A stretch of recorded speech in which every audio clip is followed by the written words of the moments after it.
क्या यूक्रेन के राष्ट्रपति वोलोडिमिर जेलेंस्की की एक गलती की वजह से शुरू हो जाएगा तीसरा विश्व युद्ध?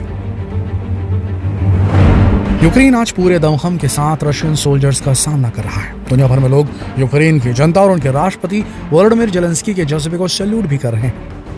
लेकिन जरा सोच के देखिए, यूक्रेन एक छोटा सा नेशन है और सैन्य बल के मामले में रूस दूसरे नंबर पर आता है, वहीं यूक्रेन का नंबर 22वां है। इस बात को अच्छी तरीके से समझते हुए भी जेलेंस्की ने रूस की जनता को गोरिल्ला युद्ध रणनीति अपनाने के लिए कह दिया।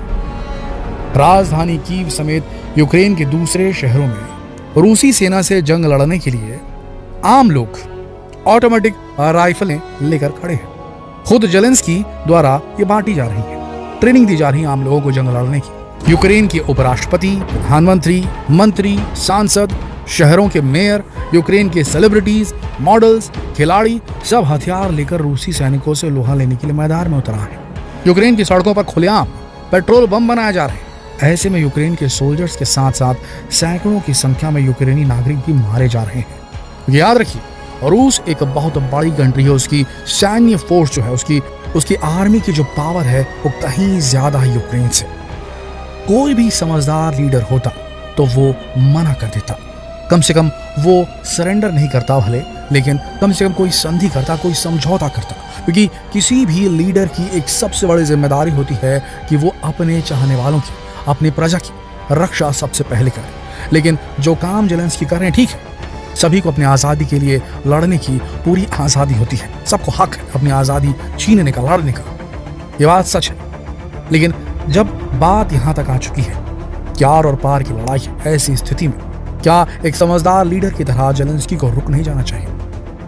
बजाय इसके जेलेंस्की टैंकों को, एंटी टैंक सिस्टम्स को, एंटी एयरक्राफ्ट वेपन्स को रिहायशी इलाकों में खड़ा करके रूसी सैनिकों पर हमला कर रहे हैं, रूसी टैंकों पर हमला कर रहे हैं, रूसी एयरक्राफ्ट पर हमला कर रहे हैं। अब जब रूस जवाबी कार्रवाई करेगा, वो डर रहा है कोलेटरल डैमेज से कि आम सिविलियंस ना मारे जाएं, क्योंकि और रूस को भी पता है कि आम सिविलियंस मारे जाएंगे तो इंटरनेशनल मीडिया पीछे पड़ी हुई है रशिया की। काफी पैसा खिलाया गया अमेरिका द्वारा, यूरोपियन कंट्रीज के द्वारा कि छवि खराब करो पुतिन की, इंटरनेशनल प्रेशर दबाव बनाओ ताकि उसके बाद बाकी सब कंट्रीज मिल करके रशिया के इस अभियान को रोक सके। तो वो जानता है इस बात को, तो वो मारने से डर रहा है ऐसे इलाकों को। लेकिन फिर भी जेलेंस्की ये रणनीति अपना रहे हैं, रिहायशी इलाकों में अपने टैंक्स खड़े कर रहे हैं, आम लोगों को हथियार उठाने के लिए कह रहे हैं, उकसा रहे हैं उन्हें लिटरली। आप ये जरा सोच के देखिए, अगर पूरे लोग यूक्रेनी राष्ट्रपति की बात मान रहे हैं और अगर सारी आम जनता जो यूक्रेन की है अगर वो सड़कों पर उतर आई है, तो वो लोग कौन हैं जो यूक्रेन से पलायन कर रहे हैं? आप मुझे बताइए। क्यों रशिया ये कह रहा है कि हम हाईवे छोड़ रहे हैं, 12 घंटे के लिए छोड़ रहे हैं, आप लोग निकल जाइए यहाँ से, इसको निकलना है। उसके बाद भी जेलेंस्की लोगों को बाहर, जो देश से बाहर है यूक्रेनी, उनको बुला रहे हैं, आओ लड़ाई कंटिन्यू करते हैं। क्या ये सही है दोस्तों? और अगर चलता रहा ऐसा तो न रशिया अपने ग्राउंड छोड़ेगी। रशिया को मालूम है कि अगर ये गलती हो गई तो ये पूरा इलाका जो है यूक्रेन का, वो नेटो और अमेरिका के गिरफ्त में आ जाएगा और उसके बाद रशिया के एग्जिस्टेंस पर बहुत बड़ा सवालिया निशान खड़ा हो जाएगा। ये बात सबको पता है कि नेटो का ऑर्गेनाइजेशन जो बना वो कोल्ड वॉर के जस्ट बाद बना, 1949 में बना, 1949 में बना और 1991 में सोवियत संघ टूट गया। ये सारा जो कंस्टिलेशन है यूरोपियन कंट्रीज का, नेटो कंट्रीज का, उनका एक ही उद्देश्य था, रशिया को ईविल कंट्री साबित करना और उसे किनारे करना, और उसमें कामयाब भी हुए। लेकिन अब रशिया घिर चुका है, इसीलिए वो यूक्रेन को अपने अंदर लेना चाहता है, या यूक्रेन में ऐसी सरकार लाना चाहता है जो नेटो में शामिल होने के लिए लोगों को ना उकसाए, जो यूरोप में शामिल होने के लिए यूक्रेनियों को ना उकसाए। लेकिन यहाँ कुछ और ही चल रहा है। अब यहाँ स्थिति ये निर्मित हो गई है कि रशिया को तो आगे बढ़ना ही पड़ेगा, वो आ चुका है, वो बढ़ेगा आगे और इसमें सिविलियंस मारे जाएंगे। अगर ऐसा हुआ तो इंटरनेशनल दबाव पड़ेगा और उसके बाद नेटो इन्वॉल्व हो जाएगा। जिस दिन नेटो या अमेरिका का इन्वॉल्वमेंट हुआ रशिया के साथ में, उसके बाद ये फुल स्केल वॉर हो जाएगी और पूरी दुनिया वर्ल्ड वॉर 3 की तरफ अपने आप धकेली चली जाएगी। सही बात है, आप अपनी आज़ादी के लिए लड़ रहे हैं, लेकिन अपने लोगों के वेलबींग तो सोचेंगे ही ना।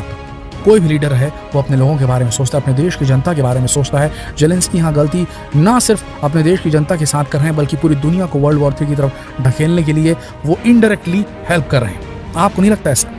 ये बात मत भूलिए कि अमेरिका और रूस दोनों को मिला लिया जाए तो दोनों के पास मिला के 8000 से ज्यादा न्यूक्लियर वॉरहेड्स हैं। अपने देश की आज़ादी के लिए लड़ना सही है, लेकिन यूक्रेन जो कर रहा है कहीं उसका खामियाजा पूरी दुनिया को तीसरे विश्व युद्ध के रूप में तो नहीं भुगतना पड़ेगा? आपको क्या लगता है?